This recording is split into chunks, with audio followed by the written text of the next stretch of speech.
سارا دن پاک فوج کو نشانہ بناتے ہیں یہ بگوڑا گروپ جو ہے کہ جی عمران خان صاحب کو انہوں نے کہا کہ ناموس رسالت کا آپ نے کیس لڑا. جب اس نے ناموس رسالت پر بات کی تو اس کو کیا کہتے؟ تو نے اچھی بات نہیں کی ہے.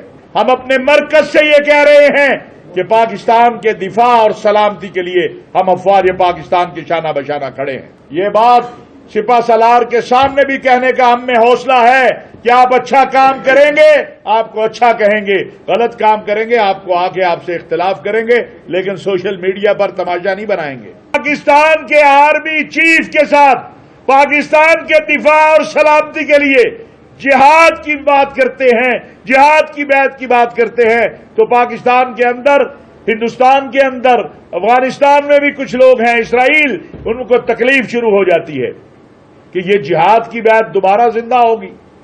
تو میں نے کہا کہ جہاد کی بیعت سپہ سالار کے ساتھ ہی ہوگی، جامعہ قاسمیہ کے کسی استاد کے ساتھ تو نہیں ہوگی نا. ہاں، جب میں نے حدیث پڑھنی ہوگی تو جامعہ قاسمیہ کے شیخ الحدیث سے پڑھوں گا. جب میں نے جنگ لڑنی ہوگی تو میں اپنے سپہ سالار کے ساتھ، آرمی چیف کے ساتھ جا کے جنگ لڑوں گا. اس میں کیا تضاد ہے؟ اصل پرابلم ان لوگوں کی یہ ہے کہ ان کو لفظ جہاد سے پرابلم ہے. ان کا پرابلم یہ ہے کہ اسلام آباد میں 5000 علماء نے متفقہ طور پر، یہ تو کہتے ہیں یہ مولوی آپس میں لڑتے ہیں، اب کہتے ہیں جی چونکہ وہاں پر سپہ سالار بیٹھے تھے اس لیے اکٹھے بیٹھے تھے، تو پیغام پاکستان پہ جو 15,000 سے 18,000 علماء نے دستخط کیے ہیں، ان کا مسئلہ ہمیں سمجھ ہے ان کو درد کیا ہے. ان کو درد یہ ہے کہ اس ملک کے اندر کہیں خلافت راشدہ کا نظام نافذ نہ ہو جائے. ہماری جدوجہد اس ملک کے اندر اسلام کا وہ عادلانہ نظام لانا ہے جس کے اندر خلیفۃ المسلمین کا میٹھا کھانے کو دل چاہے. قربان جاؤں ابو بکر صدیق تیرے اوپر. ہاں، تو آپ کی زوجہ مطہرہ نے کہا ممکن نہیں ہے، بیت المال سے جو آتا ہے راشن اس میں میٹھا نہیں بن سکتا ہے. ہم یہ نظام چاہتے ہیں. آج ہم سے کہتے ہیں استثناء کا قانون آیا، کیا کہتے ہو؟ میں نے کہا جس طرح کا احتساب غیر شرعی ہے ویسے ہی استثناء بھی غیر شرعی ہے. پہلے احتساب کو شرعی بنا لو پھر استثناء پہ بھی بات کر لیں گے. کس نے کہا ہے؟ کس نے فتویٰ دیا ہے؟ جب عمر بن خطاب سے سوال ہو سکتا ہے تو ہر ایک سے سوال ہو سکتا ہے، لیکن یہ آدھا سوال نہیں ہو سکتا ہے، پورا سوال کرنا پڑے گا. ہم اس ملک میں ایسا نظام نہیں چاہتے کہ جہاں پر اگر کوئی طاقتور کا بچہ بے گناہ بچیوں کو قتل کر دے تو دوسرے دن اس کی صلح ہو جائے، اور اگر کسی جج کے دفتر سے 2 سیب چوری کر لیے جائے تو اس پہ FIR ہو جائے. ہم یہاں نظام عدل وہ چاہتے ہیں کہ جس کے اندر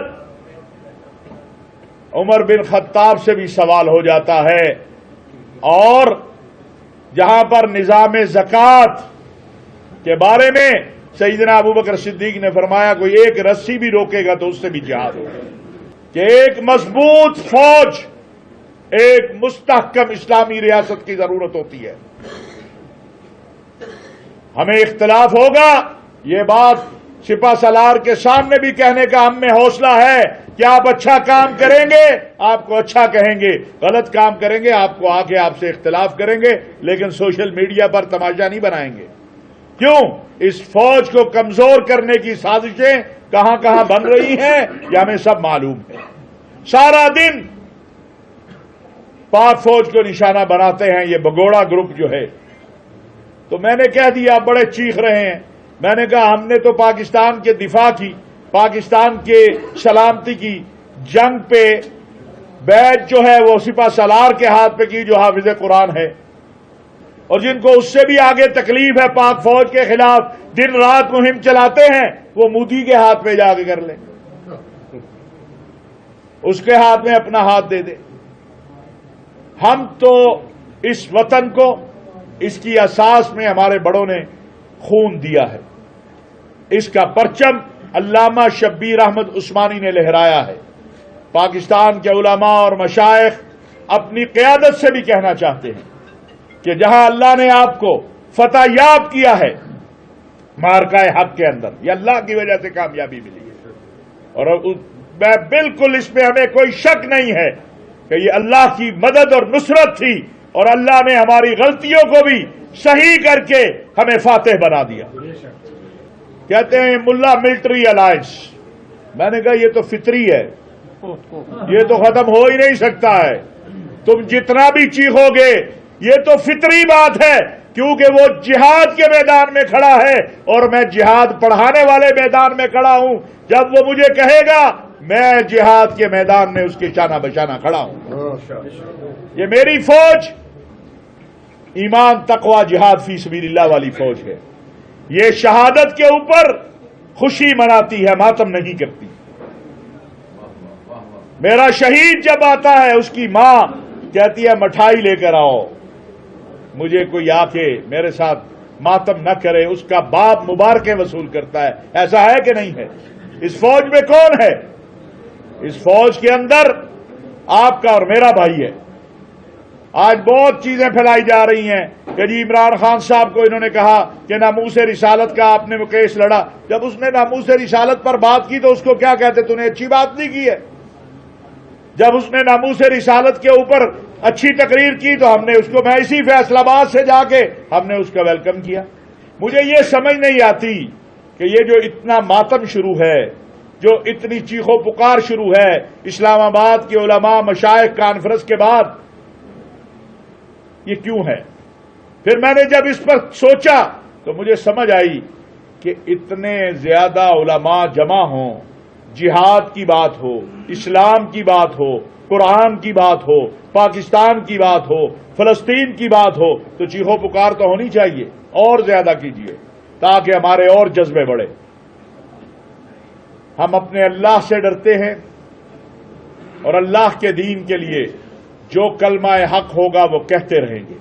اس کے لیے ہمیں یوٹیوبروں سے یا سوشل میڈیا پہ بیٹھے لوگوں سے یا ہندوستان اور اسرائیل کی ایما پر جو پاکستان کے خلاف، یعنی عجیب لوگ ہیں کہ سارا دن پاک فوج کے خلاف محاذ بنا کر رکھتے ہیں، اور جب علماء کی کانفرنس ہوتی ہے تو پھر ہمیں سمجھ آتی ہے تمہیں تکلیف کیا ہے۔ ہم پھر آج یہاں پر، یہ ہمارا مرکز ہے، یہاں جو علماء مشائخ بیٹھے ہیں یہ یہیں سے فیض یافتہ ہیں۔ ہم اپنے مرکز سے یہ کہہ رہے ہیں کہ پاکستان کے دفاع اور سلامتی کے لیے ہم افواج پاکستان کے شانہ بشانہ کھڑے ہیں۔ مدارس و مساجد کے تحفظ کے لیے کسی کو یہ اجازت نہیں دیں گے کہ وہ مدارس اور مساجد کو بلیک میل کرے، یا مدارس اور مساجد کو خدا نخواستہ کسی بھی طریقے سے۔ ہم ان مدارس اور مساجد کی ہم نے ہمیشہ جنگ لڑی ہے، اگر کہیں غلطی ہوگی حکومت سے بھی بات کریں گے، کہیں زیادتی کریں گے تو اس کا مقابلہ بھی کریں گے۔